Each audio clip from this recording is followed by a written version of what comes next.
Welcome to the Terrible Podcast with your hosts from SteelersDepot.com, where you can find all your latest and greatest Steelers news. It's Dave Bryan and Alex Kozora, always lit, talking Steelers. And now, here's Dave and Alex.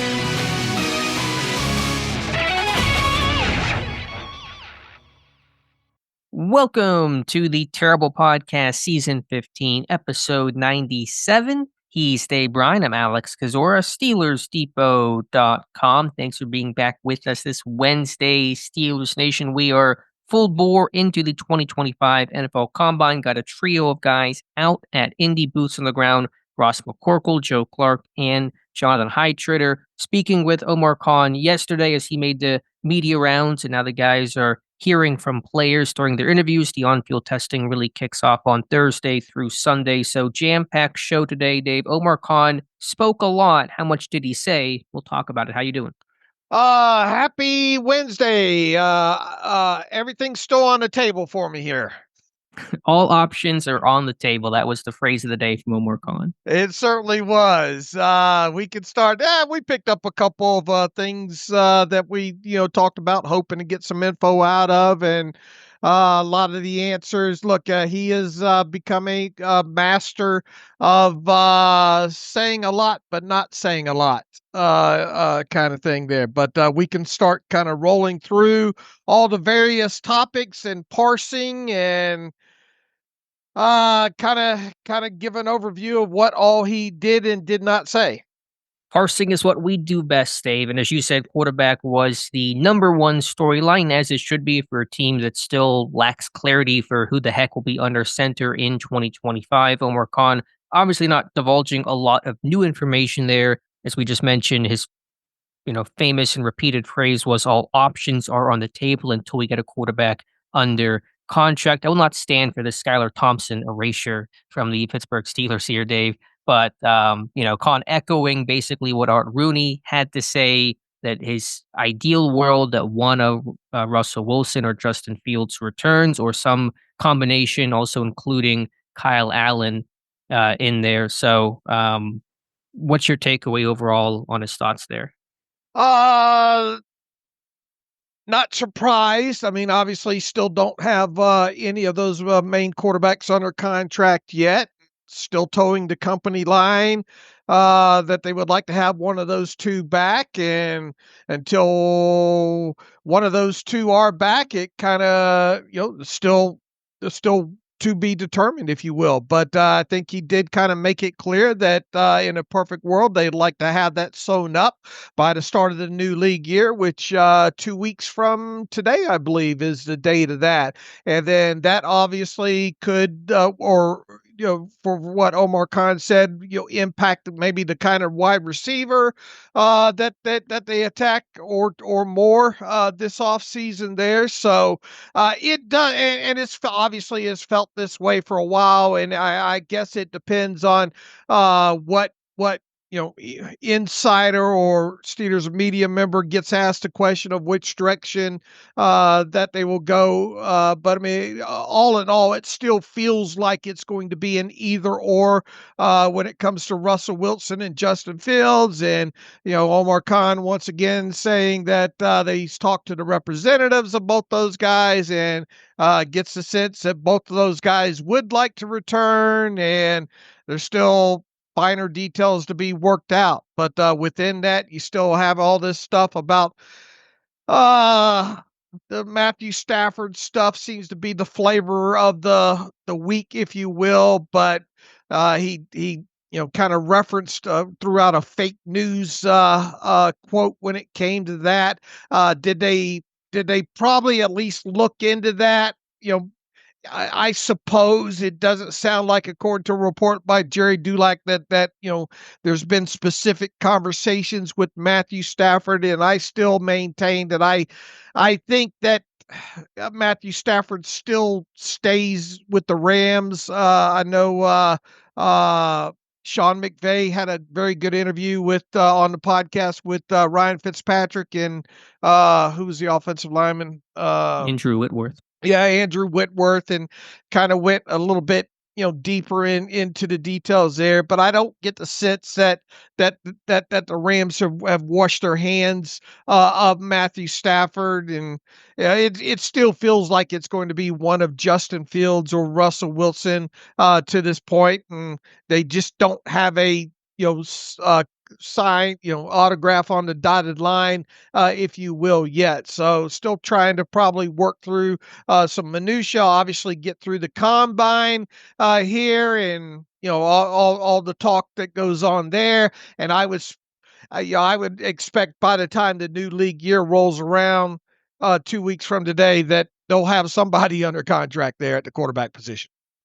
Hope so. And whatever interest there was in Stafford's unclear, but the buzz, I would say, on Stafford and Pittsburgh has cooled over the last 24, 48 hours. Even Adam Schefter saying he really sees a difficult path for Stafford to come to Pittsburgh seems unlikely to occur. So even if he is traded, doesn't sound like Pittsburgh is far from top a list in terms of destinations for Matthew Stafford. The Raiders have gotten more buzz, but that's for other people to be concerned about. So I guess the question really is, and the one thing Khan really wasn't asked about or answered is, okay, if it is Fields or Wilson, if those are the options or the top two options, and it seems to be, how do you decide between the two? Is it financial? Is it what the team prefers in terms of let's go to Fields first or go to Russ first? Is it you offer the same contract to both and you negotiate with both, and whoever takes the first offer is your guy? There's still a lack of clarity on how the team is deciding between its two internal options. Yeah, exactly. And I don't know, part of me thinks that there might still be some split opinions behind closed doors of which one, would be the preferred if it was all things being equal there. Uh my my heart of hearts, or my gut, not heart of hearts, but my gut still makes me feel like Justin Fields is going to end up being the direction that they go here. But obviously, it could be either one of the two. It's just very hard to envision it being someone other than the two. And I take Omar Khan at his word that they've had good discussions with both players, and that both options are on the table, if you will, and it might be a little bit of a gamemanship here as well too to get through this week of the combine, because Mhm. obviously a lot of those discussions go on with the agents and kind of determining market value. So why would you come out when you don't have one actually signed to a deal of saying, yeah, we lean this way or we lean that way, kind of thing. So I think in all honesty, they are just trying to get past this week where most of that chatter happens at the combine. And at that point, even though you have the legal tampering period coming up, uh, a lot of these deals, a lot of these workings seem to be done by the time these guys come home from Indianapolis, right? Sure. Again, the combine is really almost the unofficial start of free agency. We have all those back channel conversations. It is where the entire NFL posts up for a week. Every coach, every GM, every agent, every media member. I always make the comparison back when Pittsburgh signed Mitch Trubisky in 2022. We basically knew by the time Indy was done, the combine was over that year, that Trubisky was going to be a Steeler. Now, the contract projections were a lot higher than what the actual deal for Trubisky was, which thank God for that for Pittsburgh's sake. But there's always a lot of buzz. I mean, it's always separating fact from fiction. There's also plenty of rumors. There was a rumor, not Steelers related, but that Rob Gronkowski was going to come out of retirement and join the Broncos, and he was training, and Gronk's in Australia, and flatly denied that. And so you're going to get a good fair share of also junk from the combine. We have to try to separate the two, but certainly this is a time where a lot of chatter happens and a lot of things can be revealed. I thought it was funny. Did Omar to some degree say that they have Bert and other guys kind of watching the teams out there in case they miss any buzz of the day, kind of thing there? Look, at this point, especially with the way the Steelers do business, it's hard to imagine that there's dickering going on as far as what they deem a market value on those two guys specifically is, right? Can you repeat that? What do you mean by that in terms of understanding the market value of those guys? Yeah, what they're willing to pay and what their offers are at this point. Do you foresee, especially after they get home from Indy, saying, you know what, we might have to increase $3 or $4 million per, or that kind of aspect. The Steelers seem, they've obviously done their homework leading up to the combine. They obviously had both guys under contract, saw them play. They know what they want to spend on both those guys. But by the time they come home from the combine. Sure, I think that's fair. I think the combine just a really good way to gauge your market. Okay, how many teams are going to have interest in you, which really dictates the price. So I think that's kind of the general way I view it. Is you get a decent understanding of what your market is. Will you have suitors? Is it going to look like a pretty cold market you'll be greeted by for agency wise? How do teams perceive you, starter, backup, somewhere in between? That's probably the best way that I can frame what information probably these agents and players by extension get at Indy, and that really dictates value and price tag from there. Do you have any sense to this point that it will be someone other than Justin Fields or Russell Wilson? No, I don't have a sense. I don't want to guarantee and put in pen it'll be one of those two names because a deal is not done until a deal is done. And last year showed things can be unpredictable, and what the team says and what actually occurs can be very contrasting. But still of the feeling, and it goes back to what Art Rooney had to say in his media tour last month. He prefers one of Wilson or Fields to return, and if the owner wants it, the owner typically gets it. Now, who's it going to be? I was in the Fields camp basically from the moment the season ended against Baltimore. I will remain there, but certainly not going to discount Russell Wilson either, especially if Rooney has an affinity for him, or if Mike Tomlin, continues to have a good affinity for Russell Wilson, considering that at every turn, Russ has been Tomlin's pick. So we'll just have to wait and see. Are you surprised we didn't learn anything more than just what we just covered? No, I didn't Yeah. expect. The only like I mentioned on the Monday show, I was only really interested in hearing the timeline from Colin. I thought that could be one more concrete thing. Not that it would radically change our minds, but just to have some sort of date, hopefully, on it. And then for Colin to say, hopefully by the start of the new league year, which is March 12th, is ideal for everybody. That was kind of the one thing I was looking for quarterback wise. I figured everything else would be pretty general, and it was. All right, we sit and we wait. All right, where to from here? Dave, Playmakers. Playmakers. That was, again, those repeated phrases that Omar Khan made. All options on the table at quarterback and playmakers, and the need to acquire more of them this offseason. Omar Khan saying that multiple times on the various interviews he did. Pittsburgh has that playmakers. And so, not a shock and obvious, I think, to anyone who watched it. Khan himself basically said as much, but should be a focus. And I think Pittsburgh's failure to add playmakers an offseason ago, they won't repeat that mistake this time around. And he said along the lines in one of those 8 or 9 interviews that he gave on Tuesday. How many was it? 7, 8 that he gave. I lost track. It was a bunch of them.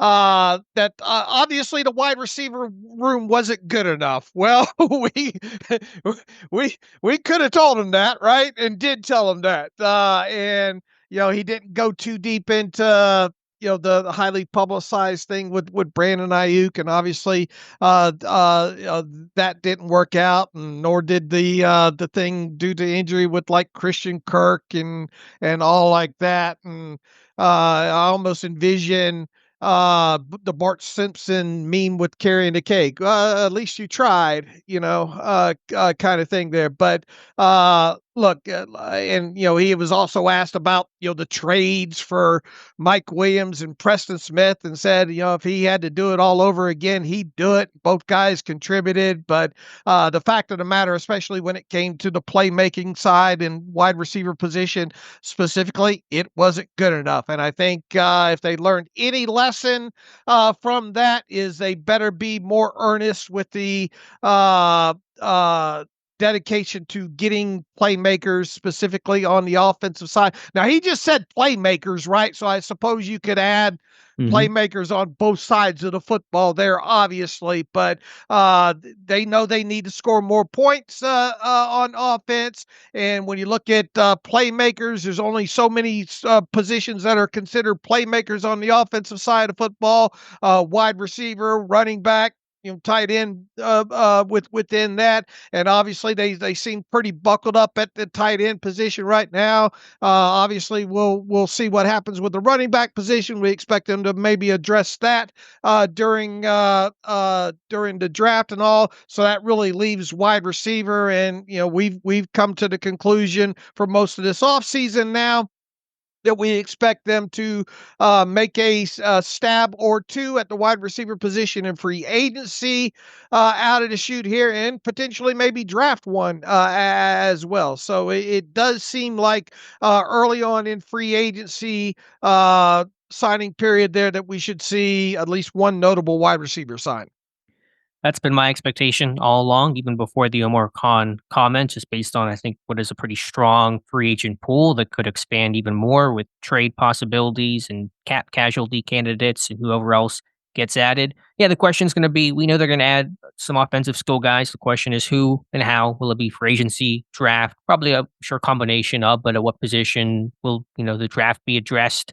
Will it be running back? Omar Khan pretty frequently praised the strength of the running back class, and kind of leads into the Najee Harris comment. We talked about that Monday, probably would be asked about that, would be curious on the answer, what would kind of be the tone or the subtext of the answer. And my impression was that Najee Harris is not returning. Now, Omar Khan said the door's not closed on Najee Harris and praised him for having 4 straight 1,000-yard seasons. But to me, and Khan's going to have a good poker face, and you don't want to take it exactly at face value, but to me, whenever a coach or GM says the door's not closed, that's like coach speak for don't call us, we'll call you kind of a thing, where it seems less likely to occur for that guy to come back. If they really wanted Najee back, it would have been more optimistic of saying something like, we'd love to have Najee back and we'll try to get something done, or something more than just kind of a, doors not closed kind of an answer from Omar Khan. Yeah, all options are on the table with that too, right? Right. But it sounds, yeah. we'll see. I mean, but it sounds like he's not going to be a priority to be re-signed. Yeah, stranger things have happened, and kind of playing off of that, and not a surprise. Was asked about Jaylen Warren and says, "Look, the tendering process, they're going to tender him. There was no that I saw no follow up question of." And he wouldn't have answered it anyway. But what level might you tender him at? Second round, right of first refusal and all. But at the very least, it sounds like Jaylen Warren will be restricted tendered at one of those 2 levels. So they feel confident that they'll have him back in the fold. But the rest of the running back room, and obviously, we'll see what happens with Cordell Patterson here over the course of the next couple of weeks here, and whether or not he's jettisoned by the start of the new league year or not. But I'm with you. Ever since they did not get a deal done with Najee Harris prior to the start of last season, it has felt like Najee's going to be out the door. And then when it comes to, I think with the Playmakers comment, I do think it was slanted. I'm trying to think back to some of the conversations and questions. They were more focused on the offense. I mean, Pittsburgh will add some defensive guys, obviously, but I think the Playmakers comment was strictly about improving the offense, having more potency and firepower. So is tight end on the table as well? Han really wasn't asked about that specifically. We talked about it a little bit. Obviously, you have Frymouth and Washington. You feel better about that room than you would at running back, would at receiver.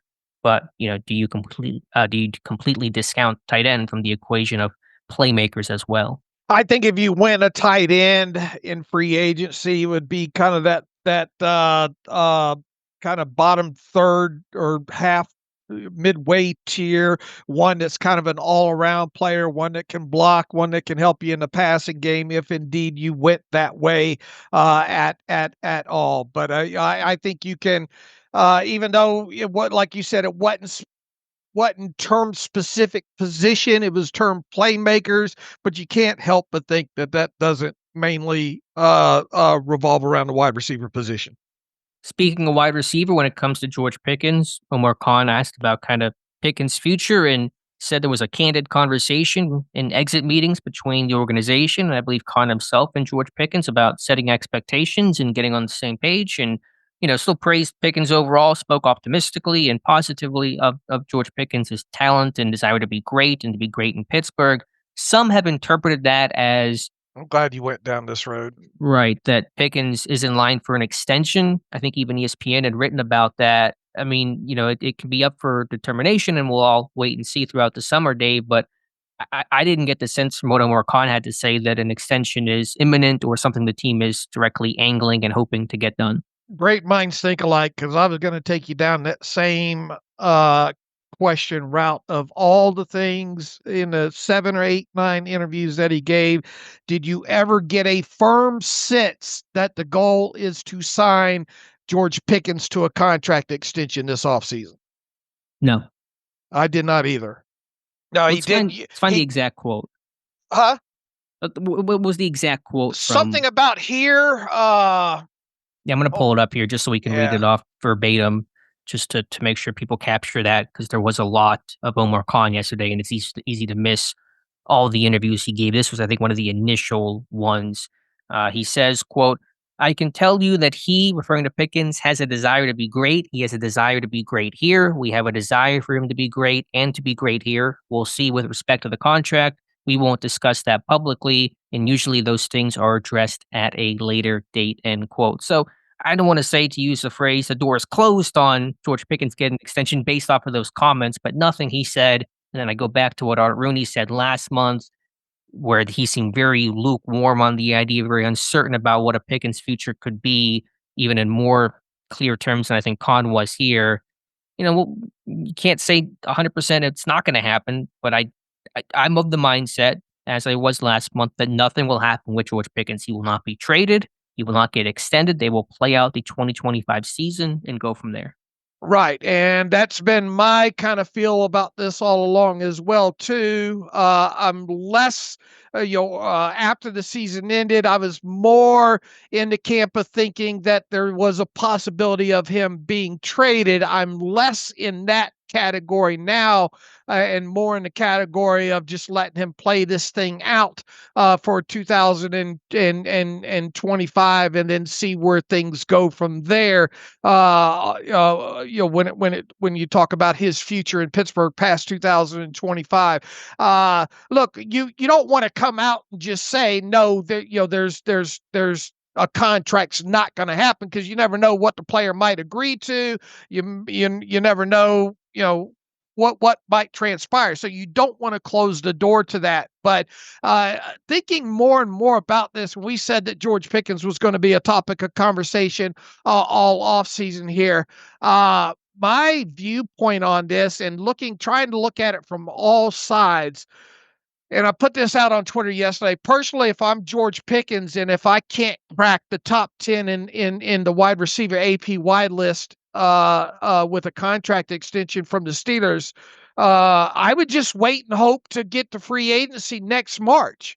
And especially if all the Steelers are going to do with whatever offer they put on the table, assuming that is not, even if that is in the top 10 APY, we all know how the conversation that we talk about with the fully guaranteed money and non-quarterbacks, and if they're not the number one position in the position group, how they generally have the track record of just only fully guaranteeing that first year. So Pickens, if the best offer that Pickens can get is maybe just inside that top 10 or just outside, the top 10 as far as APY goes, and the Steelers' best offer when it comes to fully guaranteed money is just the first year, I personally think it's in George Pickens' best interest to wait. He's still a very young kid. He still has the potential to get even better, and he could be potentially leaving some money on the table. And you put all this together, and you kind of wonder how the rest of this wide receiver market's going to play out. You're going to have to see what happens with Jamar Chase.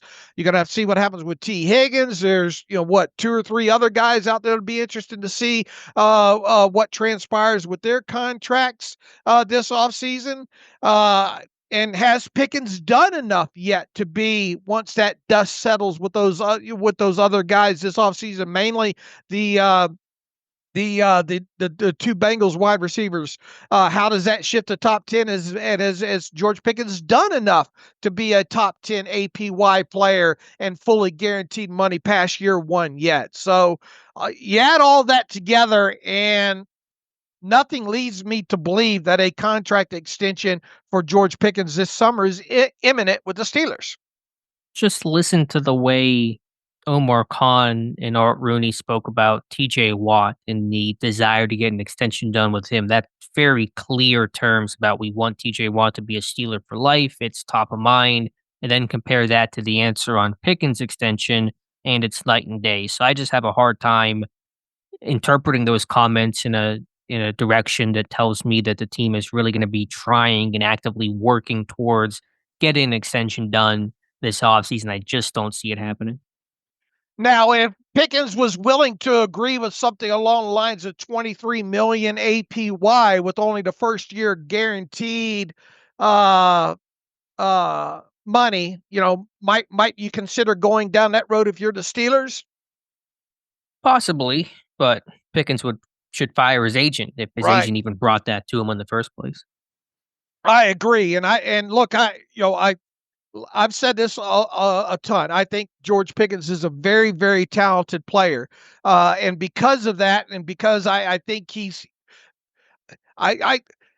market value still can increase some, as can his potential future guaranteed money as well too. So I really think, unless he can get a really, really strong offer from the Steelers here this summer, I think it's just in his best interest to keep his mouth shut, show up at training camp on time, do what he needs to do during training camp, even if that is a partial hold in. But I'm loosening up a little bit more on thinking that he might be a problem come this summer, because he might just say, look, me holding in isn't going to do anything other than make me potentially look bad. So I just might as well show up, do my work, try to keep myself as healthy as possible, go out, have a solid 2025 season, get to March next year and be the prize free agent wide receiver, where potentially I might be a top 5 guy and get fully guaranteed money past past the first year. Feel like you're setting yourself up for a freezing cold takes moment there come June or July. Maybe. I hope so. That'd be the best, I think, move that Pickens could make.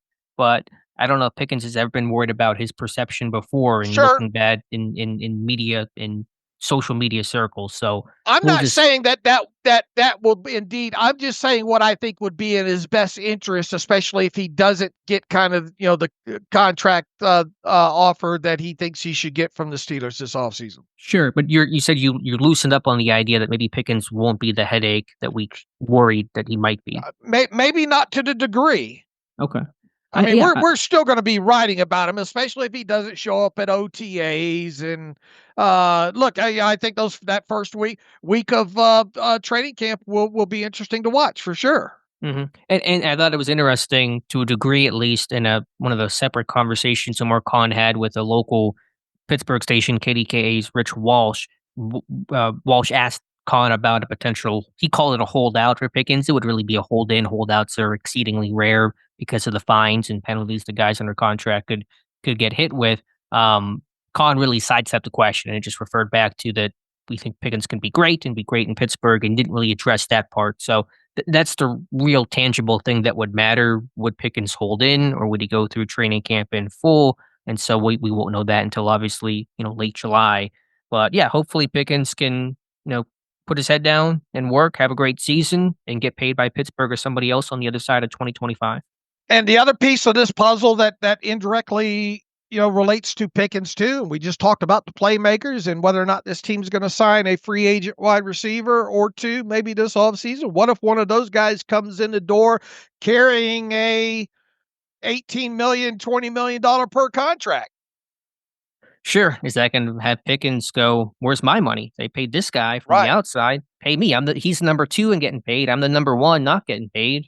I need to be next. And so could that motivate him to push for a deal? Absolutely. And could that motivate him to have a training camp hold in? Yes, absolutely. So come retake my temperature 2 weeks into free agency here. And because I do think too, look, we've said this too several times, kind of the main takeaway from Khan is that this team's going to be active to some degree early on in free agency. The cash and the cap and everything that's been said dictates that. But it will be interesting to see if any of those guys top the proverbial mythical or not hierarchy mark APY of Cam Hayward right now too. So, but regardless, if a guy comes in that door, and it's hard to imagine any guy coming through that door at the wide receiver position as a free agent that's a notable playmaker of not earning more than at least 12 million probably APY, and obviously could approach or exceed the Cam Hayward mark. And if that happens, George Pickens is going to be saying, "Hey, that guy got paid, and if you don't, if you want me to be a full." If you want me to do everything during training camp and all, we need to get serious about a contract for me, and I want top 10 money. Sure. Now, we saw Najee Harris and Pat Frymouth go through a training camp in full this past summer without any deals. Frymouth, of course, got his right before the start of the season. Harris did not. So Pickens maybe has a model to follow suit, but we shall see. That was interesting too, Dave. Omar Khan on a couple occasions Tuesdays when asked about kind of expectations for free agency, and I'm not reading it verbatim, but just paraphrasing, summarizing, that Khan said the way Pittsburgh will spend will be similar to his previous 2 offseason cycles. And so how do you interpret that? Because last year was like one, for Pittsburgh's sake, big money deal, and that was kind of it. And the rest of them were smaller, mid to low level deals. So Khan says it'll be similar. Does that mean only one big swing? Maybe 2? We thought maybe 2 will occur. Right. We'll have to see, but that's how Khan framed the general free agent approach.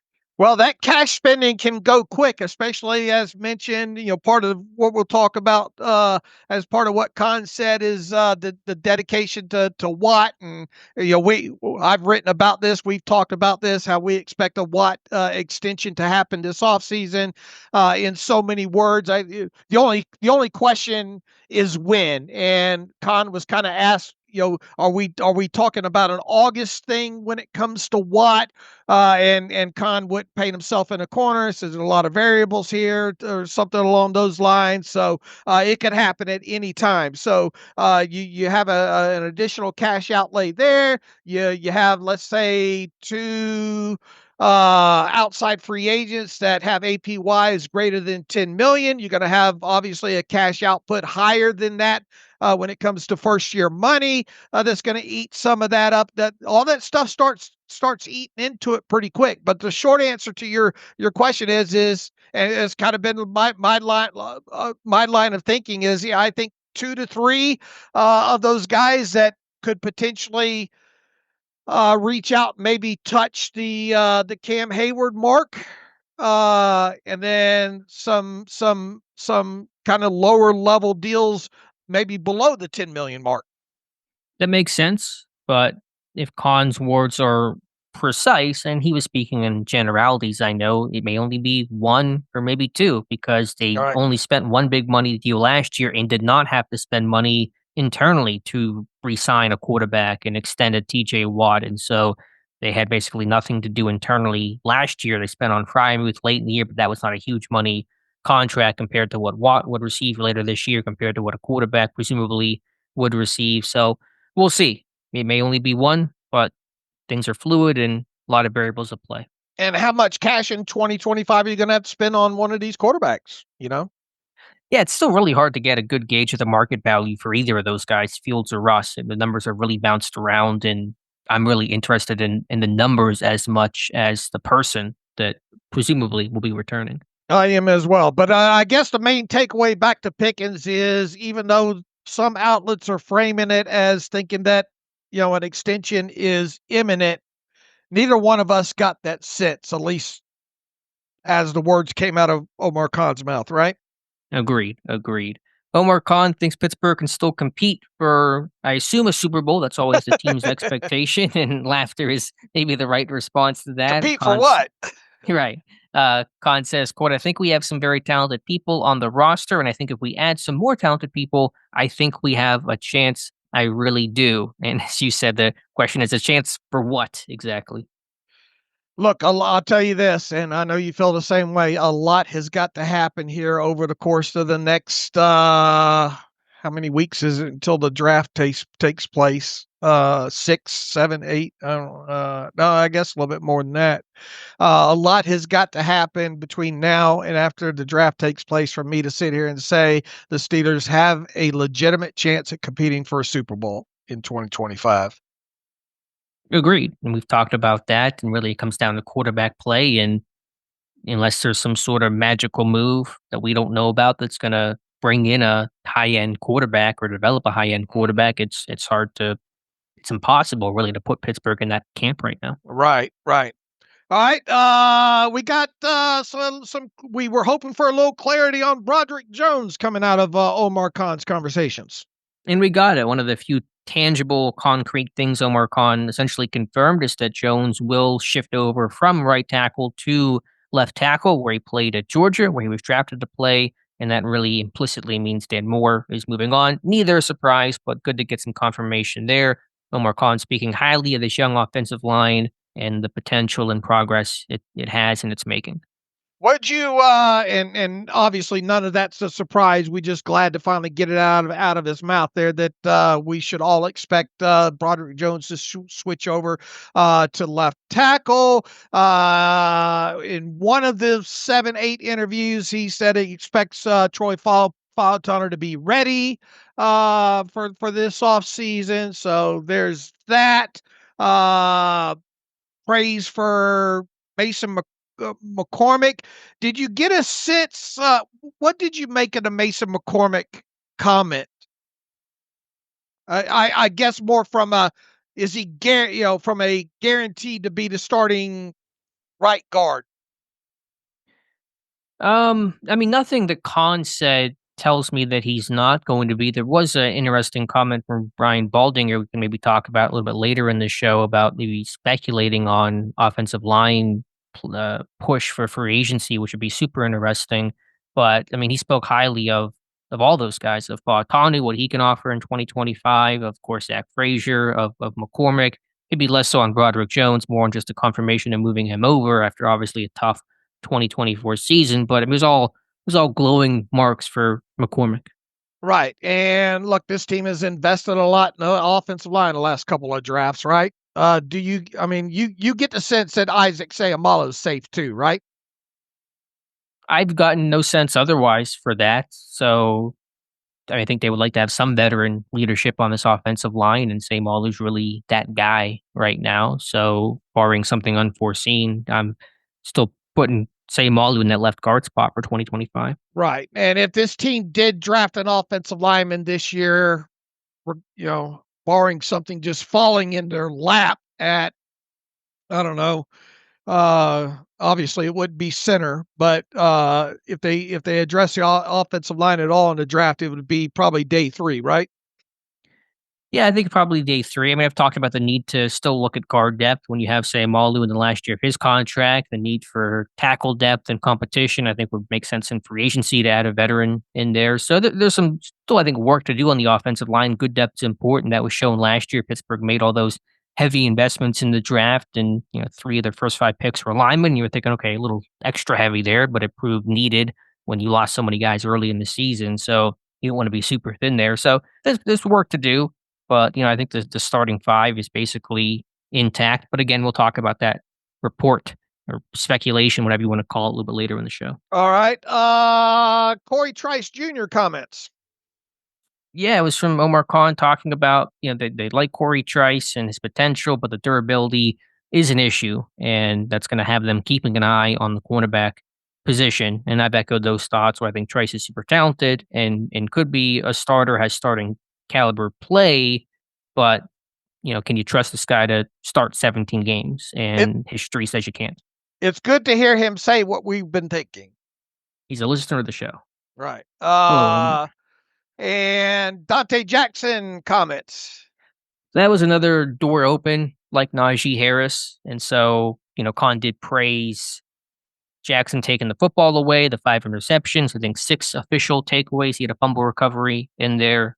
We'll see on that one. I felt more mixed about cornerback, but given all the strength I think there is in free agency, I talked about last show, the need to probably upgrade there and spend good money to get a really good corner opposite Joey Porter Jr. And as you said in the last show, you took a deeper dive into some of the free agents and how shaping up to be a pretty good selection of players potentially for the Steelers to choose from. So within that, it feels like just like with the wide receiver position, we expect them to have somebody in from the outside more than the minimum when it comes to a cornerback. I think that makes sense at slot as well. I talked about the missteps Pittsburgh has made there. So, we'll see exactly how it goes. Certainly good chance there's a combination of free agent signings and draft pick additions. It's probably not going to be just from one pool. You talk about quarterback room as a whole. They're potentially losing several names in Cam Sutton, James Pierre, Dante Jackson, guys you're not going to necessarily miss, but roles and, depth that you have to fill regardless. All right. Defensive line comments. There was talk about having a lot of resources to be able to spend on the defensive line, and I think Con even made references to free agency, potential trade. He does those things every year. I think he mentioned trading for some position. He didn't say it outright, but just kind of mentioning the possibilities, the ways teams can get better. And so I don't want to make too much of that, but I thought the comments were a bit more notable than I was expecting, and maybe that I'd always considered and think Pittsburgh previously thought Pittsburgh could still add in free agency a veteran defensive lineman, but I think those odds might have gone up, and maybe the name will be more notable than I'm considering, especially when you factor in that Omar Khan talked about Keanu Benton and his positional flexibility. So do they view him as a nose tackle only, or could he be a guy that kicks out to end? That's a big discussion. If they view him as a guy that could play either spot, that's going to open up the pool of potential guys they could draft or sign. Yeah, I think they're not pigeonholing themselves to like a 3 tech or 4 eye or a nose I would not be surprised if both those positions, kind of guys are addressed in one way, shape, or form this offseason. And he did, make it known that they feel, Keanu Benton is flexible enough to move around. Right. So could it be a scenario in which Keanu Benton is a base defensive end that replaces, say, Ogunjobi snaps, assuming and presuming he's cut, and then you go into sub package, which you're in 3/4 of the time, at least you were last year, and then Benton does his typical, 0-1 tech role there. That seems a plausible way to try to kind of get best of both worlds with Benton and for this defense. Based on parsing what Omar Khan said, do you get a sense that we will see a defensive lineman come in through the door through free agency, obviously more than a minimum salary guy? Yeah, I think so. I mean, I thought that before, but could a guy like BJ Hill, really be somebody Pittsburgh makes a charge after? I know you've talked about Javon Hargrave, which is maybe more of a backup rotational role than full-time starter, but yeah, I mean, they have to cut Ogunjobi first. That's kind of the first thing to open up the door for them to spend money in free agency. But assuming you sign the new guy and then you cut Ogunjobi, you could do it that way because of the roster bonus being due a few days after starting new league year. If you got someone in the door right there in the first 48 hours, then you could turn around and cut Ogunjobi. Sure, although Pittsburgh's been generally good about releasing those guys earlier to let them have a chance to test out the market beforehand. I know. Did anybody get released after the start of the new league year last year? But I mean, they do have. I don't know if it was necessarily last year, but remember with the linebacker situation, couple of, and when did they cut the safety Morgan Burnett. Burnett? Was it Burnett? Yeah, and Was, who? When was Bostic cut? I'd have to check, but that's also not an Omar Khan regime thing. I'm trying to look Right, at that's this for true. the Omar Khan, his philosophy. Maybe I'm trying to think when Patrick Peterson was cut. They hung on to Peterson longer than they hung on the other guys, Right. Cole, Trubisky, Harvin. I don't remember exactly. I mean, obviously, yes, you could sign the defensive lineman and then cut Ogunjobi and basically a corresponding move. No question about that. But I mean, the overall point, though, is sure, Pittsburgh certainly could spend some decent money on defensive line help. And it wouldn't necessarily preclude Pittsburgh from drafting either, especially in Right. a deep class overall. Right, and we fully expect them to draft regardless of what happens early. Like we said, defensive lineman. But he did say, look, they weren't good enough up front. On that defensive line, and they weren't. Especially against the run. So anybody that does come in that door, if they come in that door through free agency, better be strong against the run. Yeah, again, you allow 299 in the playoffs and get rolled by Baltimore. It's going to wake up your franchise and tell you got to make some big changes to course correct. And building through the trenches, yada yada. Focus of the team. They're going to do it. Just to what degree are they going to do it this offseason?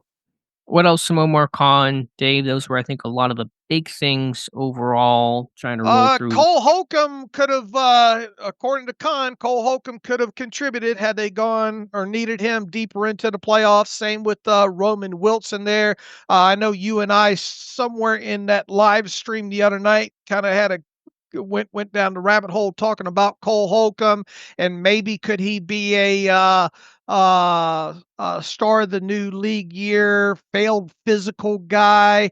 To hear Khan come out and say that Holcomb could have contributed makes me feel a little bit less likely that we'll see a failed physical designation with Cole Holcomb. I do think, though, the money is an obstacle that I think if indeed he's healthy enough now, I don't, especially if you cut Larry Ogunjobi, like, if Larry Ogunjobi's not worth $7 million, then Cole Holcomb's not worth $6 million. So maybe that's a discussion that they're still having or have had about his salary. But the main takeaway is, at least according to him, is that Cole Holcomb could have contributed to the Steelers if needed had they advanced further into the playoffs. Obviously, Roman Wilson's window had been open, and he could have as well had the need presented itself. I don't know if we got any other help. He did kind of sidebar about the Fautano thing about being ready for this offseason, so that's good. Ryan Watts, sounds like there's a little question about his future. Yeah, Dave, and just a quick note for the edit of this episode. Whenever you mentioned Ryan Watts, as you did that, news came out. The NFLPA released its annual report card and grades for each team, and that usually comes out around this time of year. And so we had taken a pause for me to write that up. We'll talk about that in a moment in the reaction to some of the negative marks and a couple of the improving marks that Pittsburgh received as well. But yeah, with Ryan Watts, it just seems very uncertain his status going forward. It appears he had a neck surgery after the season. Of course, he injured himself very late in that final preseason game against Detroit. And so it seems like even for Omar Khan and the team, his status going forward is just simply uncertain. Yeah, well, didn't he term it serious? And obviously, I mean, anytime you have a surgery on like that with the neck and all like that, but certainly sounded like there's a lot of uncertainty when it comes to Ryan Watts, and that's unfortunate. But we'll still early in the off season, so we'll have to see how things transpire for him moving forward. But that was one piece of medical or health update that we did get. Right. That along with the Holcomb situation, which, as you said, he seems to be healthy. And so we'll have to see how that one plays out. Watts will be, I assume, carried throughout the entire season, but will he be able to participate in OTAs or even training camp? Will he be a pup guy? We just really don't know right now. Any other big things from Omar Khan? We've covered a lot here. I'm sure there's a couple other smaller threads to pull, and we'll see if he does any other media rounds. I don't think he's really expected to over the next couple of days. He talked about with Rob King what happens next, where the team will get ready for pro days, then come back in April for more draft meetings and kind of finalize their board. Anything big I'm missing, Dave? So let's see. I think we got most of it out of the way there. If not, we will definitely pick up the bits and pieces on Friday. He was happy with the job both linebacker Patrick Queen, offensive coordinator Arthur Smith did, which I'm sure will frustrate some fans, but wouldn't expect Colin to say anything else about returning people and players. Right, exactly. And although we mentioned it earlier, I don't know if we mentioned this specific part that Khan at some point, I think one of the initial Q&As he did, either the one with the local media where Joe Clark attended and did a great job, or on the podium right after, he called receiver upgrading that a priority. And so that is one of those weighty words that I know perks up our ears. Again, not a big surprise that yes, Pittsburgh needs receiver help, but just to acknowledge that they acknowledge that receiver's a big time position to address. Yeah, and once again, we'll see how this shakes out at the start of free agency here, and I expect wide receiver, cornerback, maybe even defensive line being the prime areas for this team. And what about potentially an offensive lineman per a Brian Baldinger report? Yeah, this was really interesting, Dave. I want to get your temperature on this. I'm going to pull up the exact quote, and I just stumbled across this, had no intention of finding this or anything like that. Just one of the many podcasts that exist. It was, I think it's called the In the Huddle podcast, hosted by Jason Luck and Fora and Brian Baldinger, who we both love as an analyst. He had made a comment on that episode recently. I'm going to read it here verbatim, talking about the conversation was centered around Matthew Stafford, the offensive line. Basically, could, if Pittsburgh hypothetically were to acquire Stafford, could they protect him? And Baldinger kind of went into commentary about Pittsburgh's offensive line. He says, quote, they're probably going to hit. I mean, I've talked to people in Pittsburgh. There's a certain free agent offensive lineman that's going to be available out there that they have their eyes on, end quote. He didn't specify who. He didn't say guard, tackle. We assume it won't be a center with Zach Frazier holding down the fort in the middle.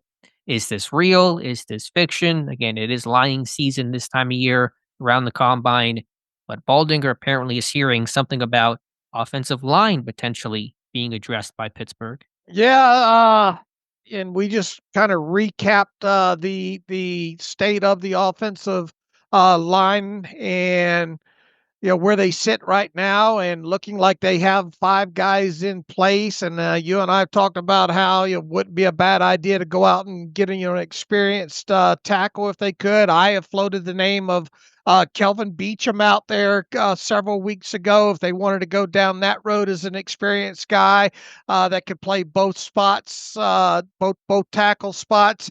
And I think everybody wants to jump on and think about top name being potentially Chiefs guard Trey Smith, and that's fine if you want to go down that rabbit hole and talk about it. But I think within the same breath, the Chiefs might not let him out of KC. And if he does hit free agency, you would have to think that he would be the prize interior offensive lineman, wouldn't you?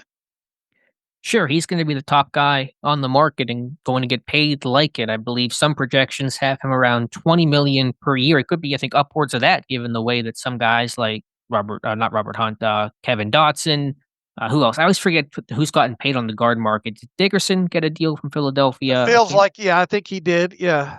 And a couple other names as well. And James Daniels would have been among that group had the Achilles injury not impacted his market. So that was the first name that came to mind for me when I read that. Again, Baldy did not suggest a name or position, but talk about some of those, big name offensive linemen. Smith's going to lead that list. And hypothetically, if they like McCormick, but Smith would be an upgrade. And so you go swing for the fences there. Have McCormick be like awesome, guard depth, maybe even center depth. He dabbled in that a little bit last season.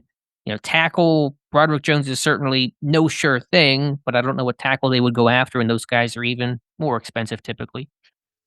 Yeah, and once again, if they went after a guy like Trey Smith and paid him the kind of money that many think he's going to get paid, what an out of the blue kind of storyline that would be, right? Because, and on top of that would easily clear the mythical or not hierarchy mark of Cam Hayward, you would think, and potentially make him one of the top, I don't know what, 3-4 highest paid players on the team at that point. So I was surprised to read this out of Baldinger, and he's a connected guy and all, but I don't. If they did go down the route of adding a notable offensive lineman, I'm with you. I'm kind of viewing it as potentially maybe being a guy and under 10 million, a guy that could potentially play both tackle spots for you. I suppose you can make an argument that, and obviously it would be if they keep Isaac Seumalo, he would be your starting left guard. I suppose you could make an argument of trying to upgrade, the right guard spot over Mason McCormick, but what kind of money would you have to throw at that to get that done? In the case of Smith, a whole lot of money. I mean, if you looked at it, the calculation, and again, who the heck knows? And Baldinger is connected, but he typically is not in the reporting business side of things. So we take all these things with a big old grain of salt. But say Malu's entering the last year of his contract, I would say probably unlikely as we sit here today to be extended beyond that. And so is Pittsburgh forward thinking and saying, okay, we'll sign. I'm just going to put Trey Smith as the placeholder for sake of conversation. Sign Trey Smith, start him over McCormick at left guard, right guard, depending on how they want to move things around for 2025. And then once, say, Malu hits free agency after 2025, McCormick reinserts himself into the lineup for 2026 alongside Trey Smith. Is that a potential calculation? I would be surprised if all that transpires. I'm in no position to sit here and say, oh man, Brian Baldinger's out of his ever loving mind, But in the same breath, I mean, with all the investments that this team has made, through the draft and all like that, not that you can read too deep into the glowing report that Omar Khan had on Mason McCormick and all, but I mean, this team, look, we both agree they could use a swing tackle, right? I think adding a veteran swing tackle would be important, yes. But anything above that would be a huge shock to me, at least from where I sit here right now. So we'll just have to see, how this plays out. And Baldinger is connected, but I would, especially if we're talking about a guy like Trey Smith or even Mekhi Becton or Robert Hunt. I mean, those just uncharacteristic big swings for the Steelers. They would be, but I would say that Pittsburgh, as you noted, has invested heavily in offensive line. That is the model coming over from Andy Weidel from Philadelphia, who, not that Weidel was decision maker, but certainly had a big helping hand in drafting out, developing, identifying some of these talents. And so, I think that's when Pittsburgh's theory is build up the trenches every which way possible. And Pittsburgh was, I would say, pretty forward thinking when they drafted McCormick last year, which we thought was a little surprising. Take that third offensive lineman in the draft, this guard that wasn't an immediate need, but Omar Khan said right after the draft, we got some expiring contracts, and we'll see. We'll just put it out there in the universe and go from there. Yeah, and we talk about that tax, that free agent tax on, especially interior offensive linemen during free agency and all. And this isn't a hugely great interior offensive line class on top of it. So that price on guys like Smith and Becton and Hunt, might even be inflated a little bit. Oh yeah, 100%. It's not going to be cheap to get any of those guys. But Becton is interesting, former first-round tackle that didn't cut it with the Jets and had reinvented and revived his career under Jeff Stoutland and kicked inside the right guard. Big physical guy. Robert Hunt, I'm sure they looked at him whenever he came out of Louisiana Lafayette. He was teammates with Kevin Dotson, that same draft class in 2020. So even if it's not the top prize, quote unquote, in Trey Smith, Becton, Hunt, names to consider. Again, I'm probably getting over my skis here talking way too much about it because he probably didn't even say guard, he just said lineman, but it's getting my wheels turning a little bit. And I just want to throw this out there. Not that I think that this would happen by any stretch of the imagination, but remember that limited amount of conversation about Fautano and how great of guard he could be. He could be in the NFL if tackle didn't work out for him.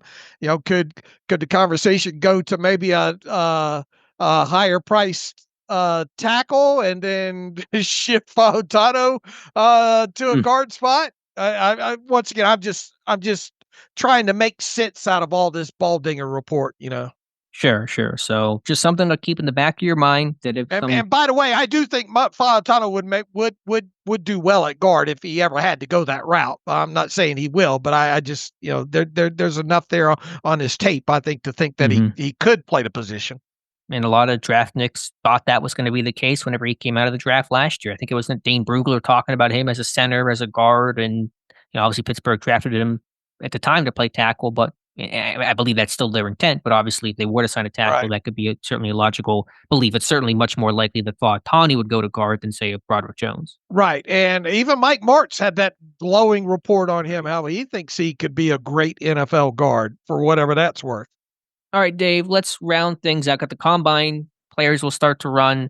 Technically, today it's a specialist, not televised. I don't think anyone will lose sleep over what the kickers and punters, as much as I love them, are going to run in tests. But defensive linemen will kick things off tomorrow. Do you want to just wait for the Friday show and kind of recap that? We kind of talked about, I think, pretty good, the D-line group in Monday's podcast. Yeah, we've got a running list of the formals, informals that are coming in and those kind of things. And we'll have, we've got the three guys there, and there's going to be interview posts up on the site from what, especially these top rated guys, what all they said on Wednesday morning. Right. Like you said, Dave, an updated tracker we'll keep throughout the weekend. We'll have the spreadsheet posted tomorrow of official weigh-ins and times, 40, vert, 3-cone, etc. Dave, let's finish things up. The reason why we took the pause a little bit earlier in the show, the NFLPA releasing for the third annual time the report cards for each team. Pittsburgh, I guess if you squint, ranked a little bit better than last year, but still poor marks overall. They ranked 28th out of the 32 teams. Art Rooney received a D grade. That was 28th overall among NFL owners. It is an improvement over his F grade last year, but no one's hanging the banner to go from an F to a D. Mike Tomlin receiving the highest marks, as has been typical, 7th overall of head coaches, got an A grade. Some upgrades to facilities. It seems the team now has a daycare center, one of the few teams that did not have one before, but the players still complaining of the locker room, and especially, and this was when I was specifically looking for, Dave, the strength and conditioning coaches under that new coaching staff with Phil Matus, who was hired for the 2024 season. Pittsburgh went from being kind of middling in last year's survey to dead last in the 2024-2025 survey, a C- ranking 32nd. So big downgrade there on that new hire.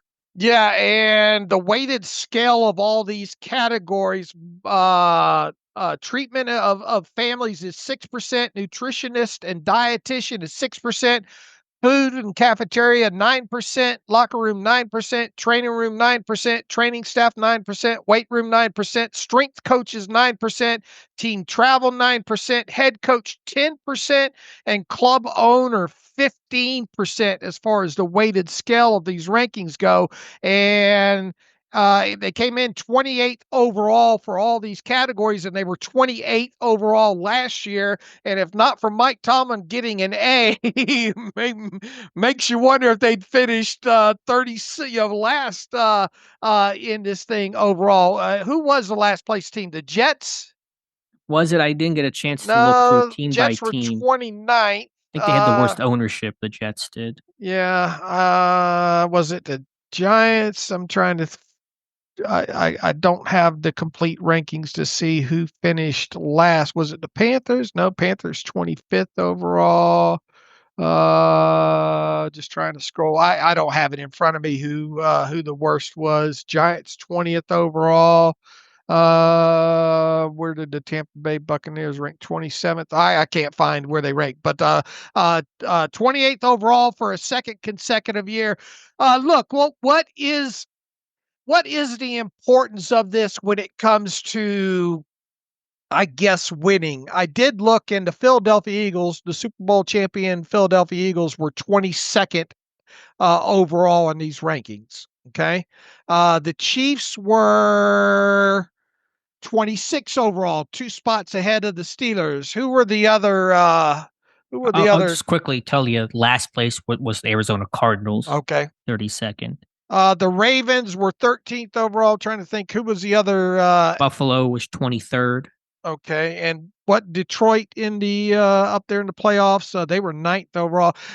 Look, it's easier to hone on these things. And look, I think it's important. I'm glad the NFLPA does this. It seems like the response from the numbers and all from the players that were surveyed was a high percentage and all like that. So it obviously has weight, but it is a lot easier to hyper focus on these kind of things, especially the ownership rankings when it comes to the Steelers when you're a team that has not won a playoff game since 2016. Right? Sure. Now, Rooney is consistently pushed back on these report cards. I'm sure if he's asked about it again during his next media session, he's talked about their media events. They're not made for constructive criticism, that he has an open door policy, that players can come to him. And it seems like they've made some changes with that daycare center, which was probably long overdue. And they're never going to be state of the art facilities. It's going to be at Dallas or, the Rams or somebody like that. They're an older school team. They have a smaller team facility that just lacks the space of other places. They practice next to the dang train tracks. You hear them whenever Right. coaches talk sometimes. So they're never going to rank top. You don't come to Pittsburgh because it's the glitz and the glam of what Pittsburgh has to offer. And you're right. Just looking at it loosely, is there a correlation between these surveys and team success? It doesn't seem so on the surface. And frankly, for Pittsburgh to rank high in head coach matters a whole lot more than the cafeteria or the team travel. If you have a good head coach, those things can be, swept aside a little bit easier. And Tomlin still seems to be received well by the players, and that's the most important thing. I'm always of the mindset, Dave, you fire a head coach when he loses the locker room. Players begin tuning him out. Does not appear to be the case with Mike Tomlin. Yeah, but obviously these aren't reflected well on Pittsburgh, and they're not exactly just good for the PR standpoint, at the least, of the Steelers. Right, and especially when you make the comments that Art Rooney made last year, and yet you don't move up any in the rankings. If it's any consolation, their report card was better than any report card that I ever got in high school. Yeah. No, there were A's and B's on report cards. Yeah. Well, what's that? And look, if you look at some of the bullet points here underneath ownership, owner Art Rooney II's average rating for perceived willingness to invest in facilities is 6 out of 10 from the Steelers players, a ranking of 30th out of 32 owners in the league. So they obviously feel that the team could do a better job in investing in the facilities. The players feel that here's an interesting one, slightly contributes to a positive team culture, a rank of 25 of 32. How would you feel? How would you best characterize what that means? I was going to ask you the same. How do you define I beat ownership? you. You have to answer it. Shaping team culture? It's hard to say. I mean, it's probably just reflective. That's probably an output thing of all the inputs of what's your facility like, what is your cafeteria like, what is the team travel like, and that probably has players feeling whether or not if you think ownership really cares and is trying to help give you the best experience possible. So I assume that's more just reflective of all the individual specifics that kind of get outputted into that overall belief. I think you framed that very well. In fact, framed it better than I could, because my mind was going down the alley of, do you think they think he's stiff just as a person? Stiff as in like personality or wallet? Yeah, just stiff.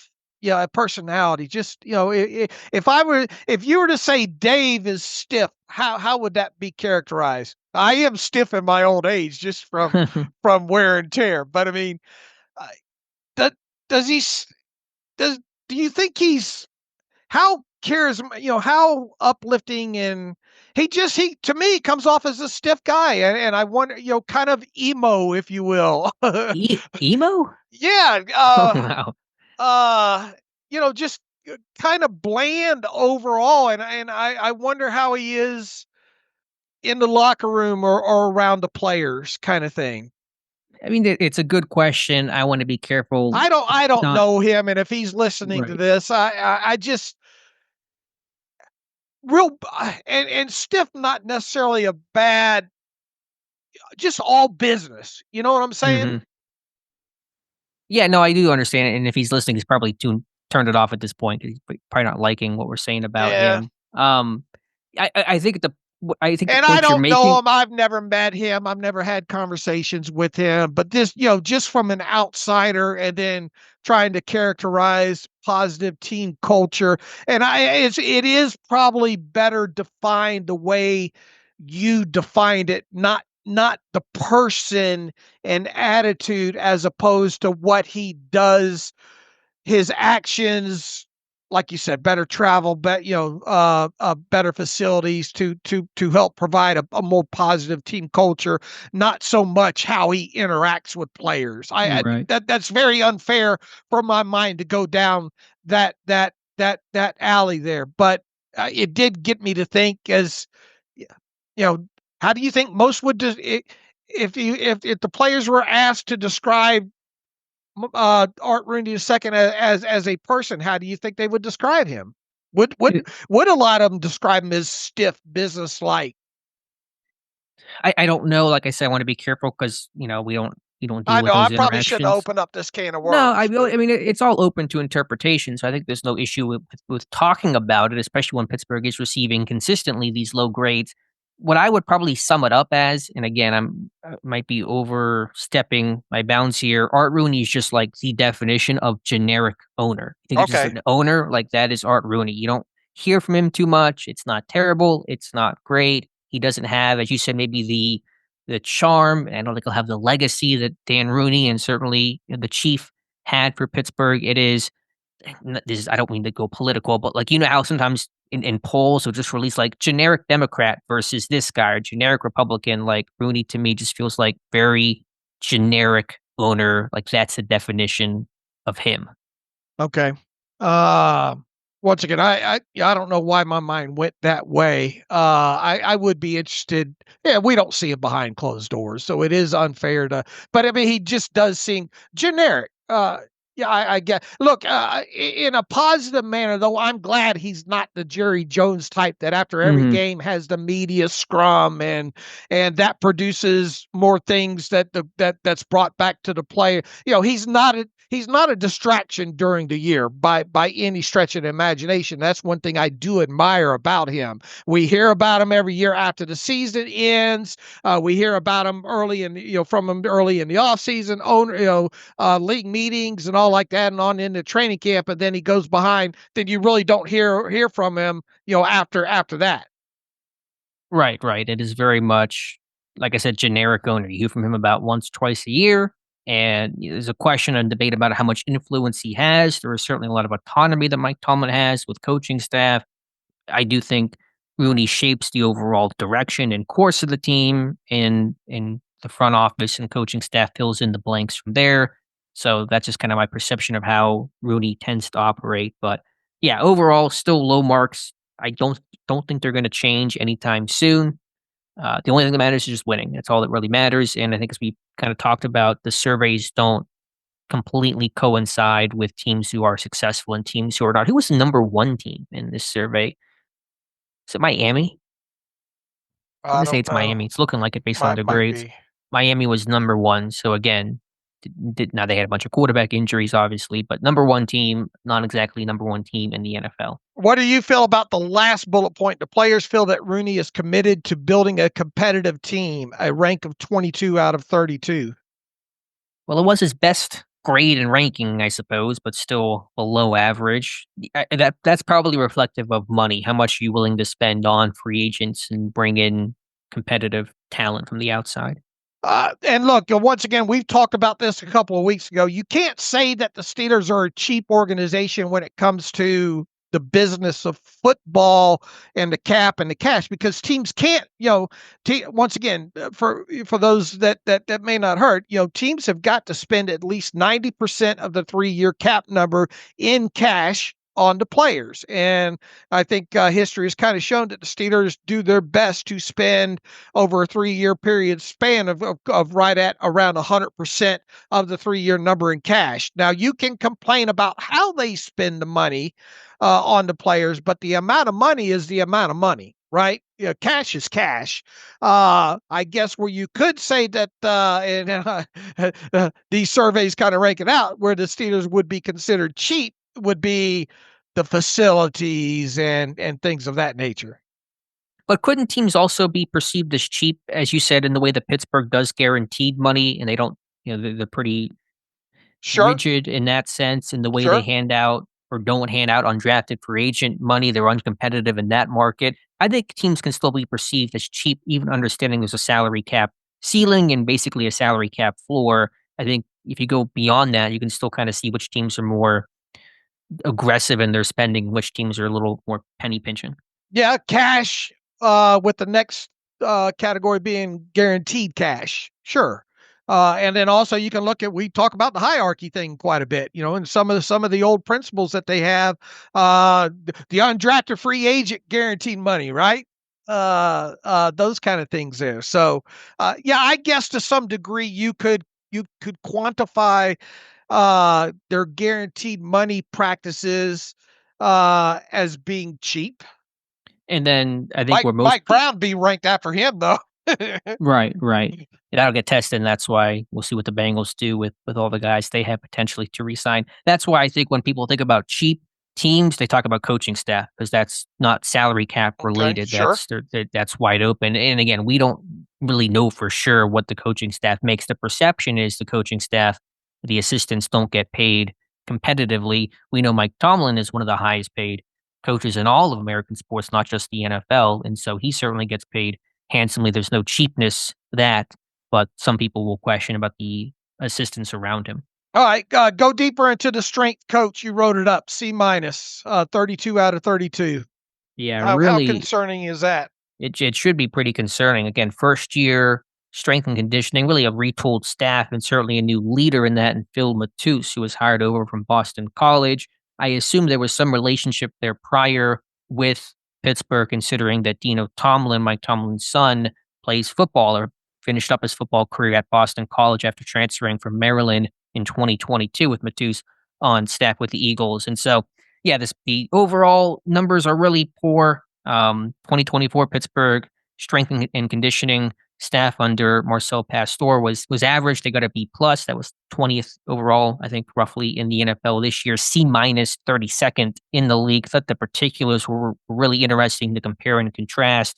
According to the survey in 2024, so last year, 95% of players surveyed felt they received an individualized plan from the strength and conditioning staff. This year, it's down to 75% of players, 31st ranked in the NFL. Last year, they were 9th in that particular question in 2024. So last year, the players felt the staff moderately helped them get better, which was 23rd in the NFL. In 2025, they said slightly, and that was dead last. We talk about going back to training camp, Russell Wilson getting hurt, pushing a sled in that new conditioning test. Apparently, that was a pretty new thing.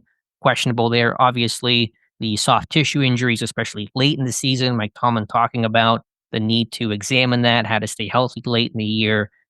All do not bode well in this new S&C staff's favor. Okay, just to clarify here, I'm looking at last year's rankings, and I'm showing training staff C, 28 ranked overall, and I'm showing strength coaches last year B, from the same time last year, B plus, and ranked 20th overall. Are you showing different? No, I'm talking the strength coaches, not the training staff, just the actual strength coaches. Yeah, they were B plus last year. Yep. Okay, and 20th overall. And then what were they the year before that? 2023 strength coaches were A minus, tied for 17th in the NFL. Okay, so you're seeing a consistent downgrade there, and again, bottoming out to 32nd this year with that C minus. All right, and I don't think they did ownership. Is ownership a new ownership wasn't listed in the 2023 rankings. Last year, let's see, what were they? Do you have them? For Rooney, I believe he was 31st. Oh, 31st, yeah. And I think that was a new category, wasn't it, last year? They've only done this. This is a third year, right? This is the third year overall. Yeah, ownership Right. might have been added after the fact. And so again, last year, Rooney 31st, 32nd was Clark Hunt of the Chiefs who won the Super Bowl. So how much does this matter? It's a fair question. But Pittsburgh, I really thought the Rooney thing, I care about that a little bit less from the impact of how it hurts the team. But to me, that strength and conditioning grade to bottom out like that is pretty concerning, especially knowing, Russell Wilson getting why is a quarterback 36 years old pushing a sled before training camp that causes him to miss 6 games of the regular season, the soft tissue injuries at the end of the year. It's always tough to really judge, what is the impact? Is that just freaky bad luck? But you see these grades, you hear Mike Tomlin's comments, they don't bode well. It appears Matus is still on staff. And so no changes in personnel seems to be coming in that regard for 2025. All right. Oh, speaking of personnel, Dunbar's at the combine for the Steelers. So Right. So that just shores up that he is still the Steelers defensive line coach. all right. Am I going to get a lot of flack for saying that Art Rooney might be stiff? I think people would use much harsher language than that. So I think that was maybe the nicest thing somebody said about Art Rooney today. All right. Once again, we wrote about this. This is going to be notable for the rest of this weekend. There's a reason they released this thing right at the combine start, right? Because it's going to get a lot of run like this. And once again, it's easier to hyper focus on this kind of stuff, especially when you're a team like the Steelers and haven't won a playoff game since 2016, right? Right. It's not boding well for a team that certainly has some big questions, big decisions to make. All right, Dave, anything else? Feel free to jump in. If not, let's get through a couple of reader emails and close out today's show. Let's just table. We don't have a lot of emails in here, so let's table those until Friday because we've got combine stuff I think to get to today. All right, sounds good. Be back on Friday. All right. You can follow me on Twitter / X at Steelers Depot. Follow the great Alex Kozora. A lot of great articles up on the site the last 48 hours as usual from Alex. Some combine related, some related to other things. Draft profiles continue to roll around as well too. Once again, we've got 3 people at the combine. Alex and I will have our heads buried in the results and everything combine related for the rest of this week for sure. Make sure you follow him on Twitter at Alex_Kozora. Follow the show at Terrible Podcast. Email the show, theterriblepodcast@gmail.com. You can get on me for my comments about Art Rooney or agree with him or what have you. You can donate to the site, SteelersDepot.com. Hit the donate button up right navigational bar. Also, if you like an ad-free version of the site, SteelersDepot.com. Hit the ad-free button. Follow the directions that way. So until Friday, as always, thanks for listening to the Terrible Podcast with Dave and Alex.